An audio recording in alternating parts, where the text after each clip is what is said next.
Monster Hunter Wilds is here, so naturally I decided to see if it's possible to hardcore Nuzlocke it with just the switch axe. The rules will be down in the description. With that out of the way, it's time to see if it's possible to beat Monster Hunter Wilds with hardcore Nuzlocke rules. While traveling in the Forbidden Lands, we see a girl in trouble, so naturally we go rescue her. She then mentions that her brother was dealing with a monster and needs help. We follow his scent and discover a Chatacabra. Chatacabra is Wild's tutorial monster, so naturally it was pretty easy to beat.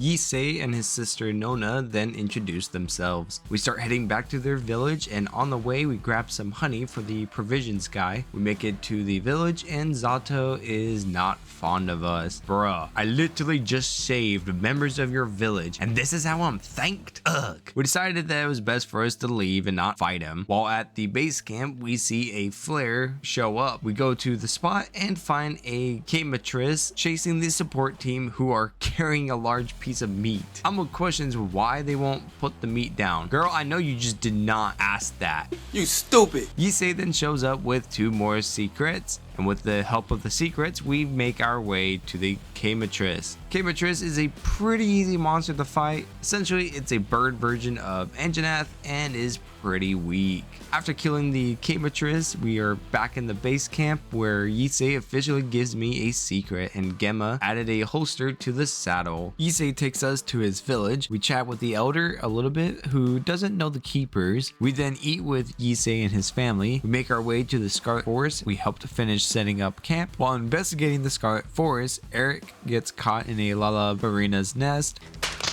We rescue him and I'm tasked to hunt the Lalabarina. Aside from the occasional paralysis, Lalabarina was pretty easy to beat. I then make the ore switch axe. Alma and I return to our pop-up tent just to find some woodwoods who freaking trashed it. Man, y'all are lucky that you're cute. Otherwise, you'd be, you'd be food. They tasked us to take out a Congalala. Congalala was also an easy hunt. The woodwoods then gave us free access to the forest. While investigating the forest, we discovered a pack of Dashagumas who were heading in the direction of Kanafa Village. We tell Yisei about the pack of Dashaguma heading towards the village. He tells us that he'll try to convince the elder to take shelter, but that Zato will have more success at convincing her. Yisei informs us that he's at the oasis. We get to the oasis and find this man zigzagging, avoiding the Balahara pack. Also, did anyone else see this man with a spear? Bruh, what is that going to do? We helped him out and I had to fight one of them. After killing the Balahara, we return to the village and Zato convinces the elder to have the village take shelter, just in time for the Dashaguma pack to attack the village. I released some farm animals to lead the pack out of the village. Once I got them out into the field, I started attacking the alpha to lure it away from the pack. Alpha Dashaguma proved to be a bit tougher. I was also a bit reckless. Dashaguma had a tendency to smack you down, strike again, and finish with a drag attack, causing me to faint. And this dumb move causes me to faint a second time. Bruh, I make the bone switch axe and kill it. The village thanks us and offers secrets to the guild. I make the Congalala switch axe and the Lalabarina switch axe. I also make some new armor with free meal, which helps me use healing items with a chance of them not being lost, and invade extender, which helps increase the distance of my evasions. We return to the forest to find Olivia fighting an Uthduna. I then hop in to help repel it. Uthduna is the apex of this region. It has 2 forms, one with the fins out and one without the fins. The early phase of this fight was a little terrifying because my meal bonus had run out, so I had to play extra careful so I wouldn't faint. The fins also function as armor for Uthduna. Once they go away, our damage increases. Once it leaves to another area, I eat a meal. The fight continues and we push it to the final zone. Normally this is where Uthduna will do some big splash attacks, but we end up doing so much damage to it and activate the cutscene. Uthduna starts to flee and we start heading out just for the White Wraith to show up and finish Uthduna off. Natata starts freaking out. Emotional damage. We explore a little more and find the woodwoods. We tried to see if they saw the white wraith, but they didn't. We then see Zato traveling by and he invites us to join his travel to the oil basin. We arrive and meet the chiefs and see a girl and a guy running off. We talk to the elder and he wasn't sure about the keepers. He also explains that the girl went to get oil for their festival, despite warning her about the monsters. We go search for them and run into a Rompapolo. And yeah, I pretty much bullied this thing. Stupid mosquito. We then find them and head back to the village. The fire forge then fails and the chiefs call the festival off. Zato then gets news that the sand tide has appeared early and he rushes off. We follow to see if the white wraith will show up again. We make our way to find Ray Dow battling with the white wraith. Nata goes on an emotional tantrum and I keep him from being dumb. You stupid. The white wraith then defeats Ray Dow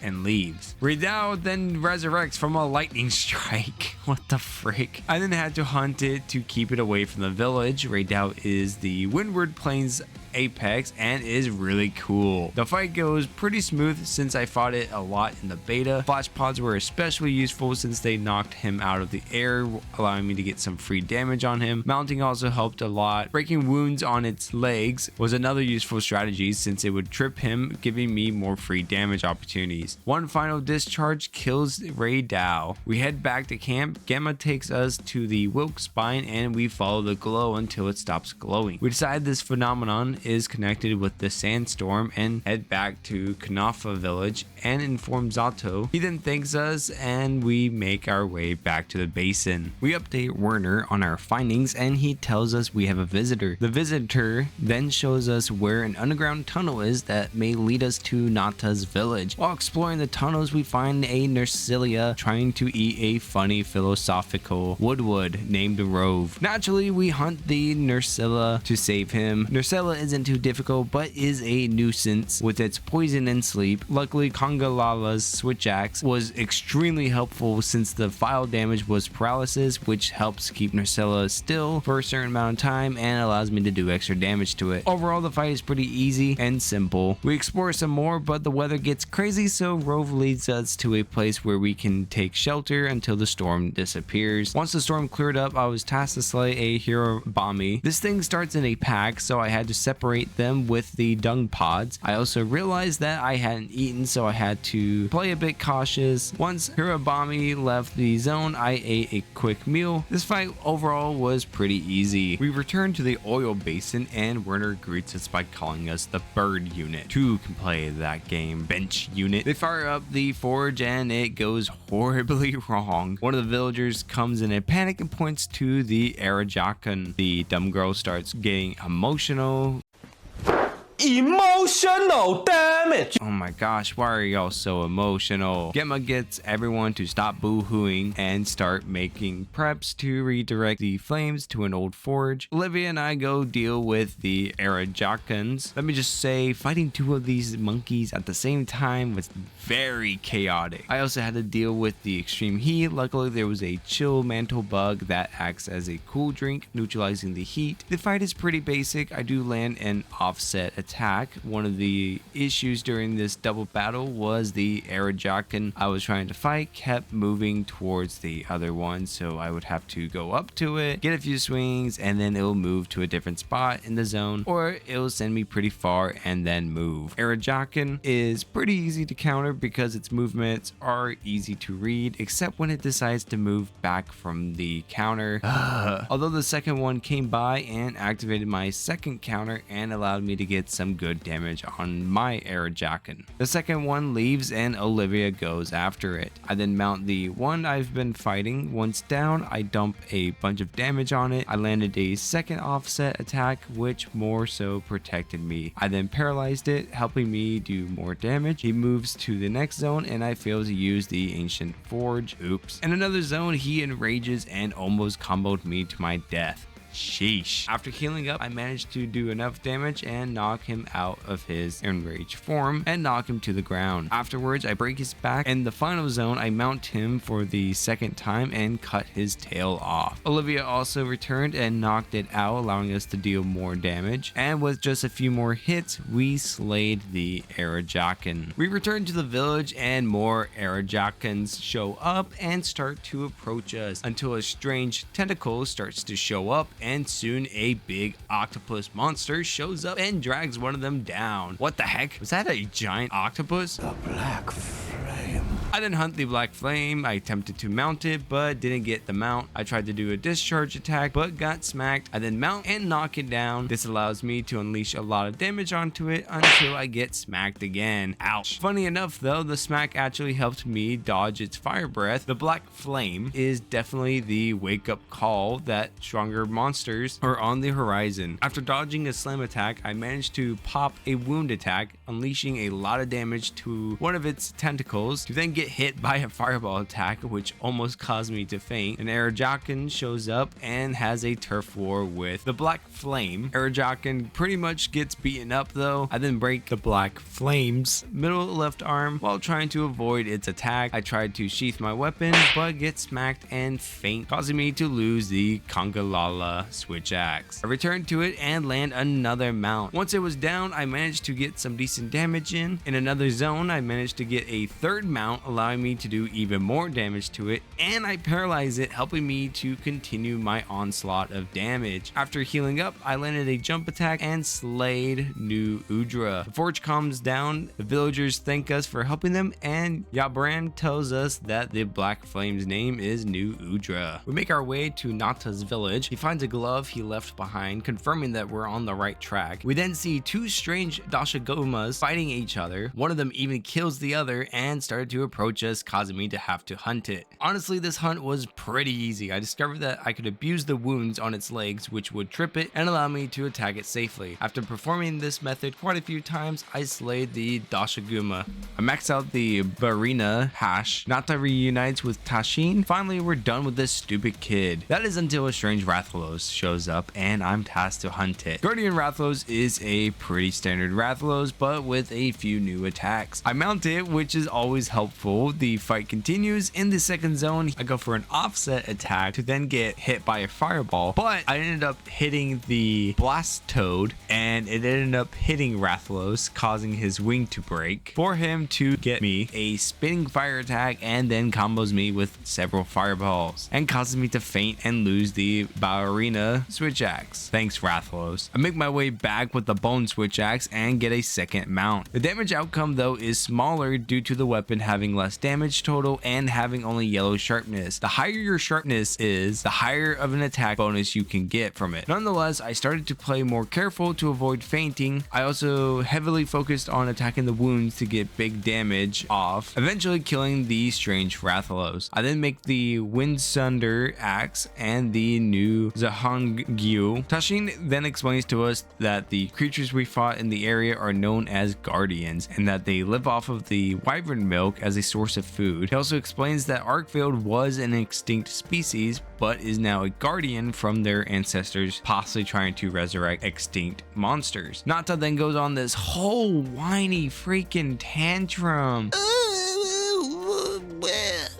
Hey bud, I need you to Shut up! After his freaking tantrum, he finally gets over it. Guardian Arkveld decides to freaking pay us a visit. Good job, Nata. Which, of course, I end up needing to leave the zone to go eat a meal. Afterwards, I mount him, allowing me to get easy damage onto it. After finishing my strongest attack, he tried to fling me across the area, but failed thanks to super armor. This fight wasn't too bad since this was not my first time fighting Arkveld, and that came in really handy, allowing me to be able to dodge at certain timing. As usual, I made sure to pop the wound marks to do a lot of damage to it. I still had to play a little cautious since his attacks can do big damage as well. The fight continues and he grabs me. Luckily, I managed to do enough damage to escape and cause it to flee. I then upgraded the bone switch axe and made the Dosha flesh hacker and upgraded it. I make the Guardian Rathalos helmet, van braces, and the greaves. The reason I make these pieces is because they contain weaknesses weakness exploit. We needed to cross through the ice shard cliffs to get to another village whose leader may have more knowledge about their ancestors. While passing through, Jindahad appears and starts chasing us. We managed to get away, but now we need to repel it to be able to continue our journey. Olivia and I start to battle it. I use the new Udra switch axe since Jindahad is weak to fire. I managed to mount him, allowing us to do a lot more damage to it. I also had put on the heavy mantle to keep him from knocking me around. I popped a wound on one of his legs, causing him to trip and allowing us to deal easy damage. His back also becomes vulnerable to focus attacks. The fight overall is pretty easy because of how frequent you can make wounds on him, especially on his legs. When he finishes his big breath attack, he becomes vulnerable to focus attacks as well. In his second to last area, he climbed up a pillar and tried to hit us with his ice breath attack, but completely missed us, and I pulled the pillar down, doing damage to him and making him vulnerable to our attacks. He did his big explosive attack and we hid behind a rock, protecting us from it. In his final zone, we managed to repel him. We make our escape and meet the All-Harken. She explains that the Wyverians had created the Dragon Torch, which was a limitless resource, and that the people brought calamity onto themselves. Nata asks about Arkveld, but even she doesn't know. We had a meal with her. We decided to investigate Wyveria more to understand about Arkveld and the Guardians, in which we discover a Guardian Ebony Odogaron acting as a sentry. I started off using the ice switch axe, but it wasn't very effective. Ebony was also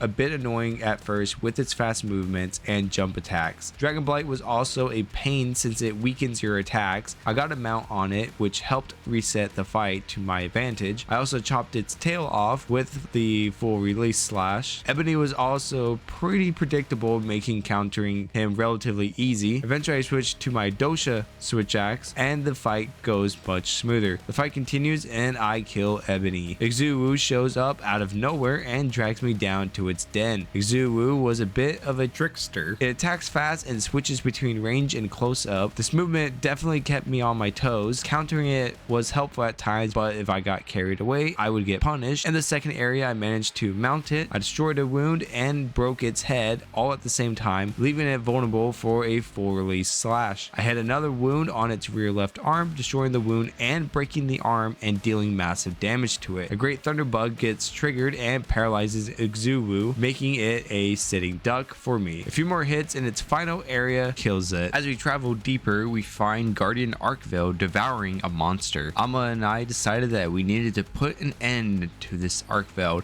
and of course, Nata throws a whiny freaking tantrum about it, just trying to live. Bruh, have you not seen this thing disrupt the ecosystems? So naturally, I take on Arkveld one final time. Honestly, this fight is no different from the repel quest aside from me using better gear. I mount him and get some good damage off. I get a second mount in and break his tail. One final blow to his wounded leg finishes him off. We get to the bottom and discover a huge guardian. We meet up with the group and Tashin informs us that guardian is known as Zoshi, Wyveria's last line of defense. The All-Harken adds that this guardian was the calamity that was brought upon their ancestors. Apparently, it had been drawing energy directly from the Dragon Torch. Tashin suggests putting a stop to the Dragon Torch to cut Zoshia off from the source. Alma protests that the whole region would be affected by this. Out of pressure, Nata agrees to use his pendant to stop the Dragon Torch. We head down to Zoshia and Nata makes his way to the Dragon Torch. He stops, clearly hesitating about the choice. I walked up to him.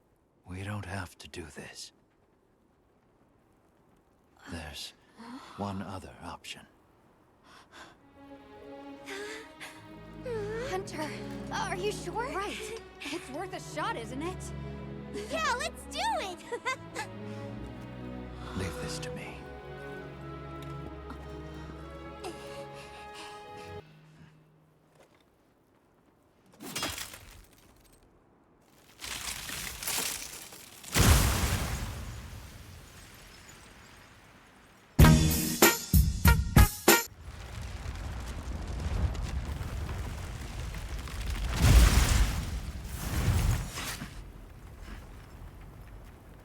By my own order.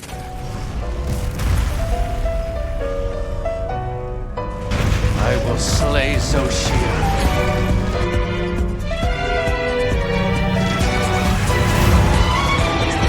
What with that out of the way, it was time to take on the big boss Zoshia. Oh, I had also made Arkvale's switch axe specifically for this fight since Zoshia is weak to dragon. The fight starts off kind of whack since I had to eat a meal so I don't get obliterated. Other than that, the fight was pretty smooth. I didn't have any specific strategy for this fight, just pretty much swing in and smack it around. The first phase is pretty much just breaking the crystals off of its body. Once its head becomes free, it starts using fire attacks that are pretty similar to Fatalis. While it was doing one of its fire breaths, I managed to mount it. However, it did not fall to the ground like previous monsters have. Despite that, I break its right foreleg. I get a wound on his face and hit with a focus attack, and that ends up knocking it down, allowing me to get off good damage before crystallizing its face again. Zoshia then goes for its big attack. I get to the edge of the map to avoid the attack. The fight resumes and it becomes more aggressive, especially with its fire attacks. I get it to come under a shrine fragment and drop it on Zoshia, doing 810 damage and knocking it down. I land a second mount and this time he falls down. After breaking a wound, he enters his final form and now summons lightning attacks. I lure him to the second shrine fragment, dealing another 810 damage and getting free hits. I chop his tail off and break his head. With one final axe swing, I defeat Zoshia. With Zoshia defeated, everyone can rest easy now. This was a really fun challenge. The switch axe, as usual, proves to be quite a strong weapon. If you enjoyed the video, be sure to leave a like and subscribe for more. If you enjoy Monster Hunter Nuzlocke or Nuzlocke in general, be sure to watch my attempt against Arc Tempered Raid Dao with hardcore Nuzlocke rules.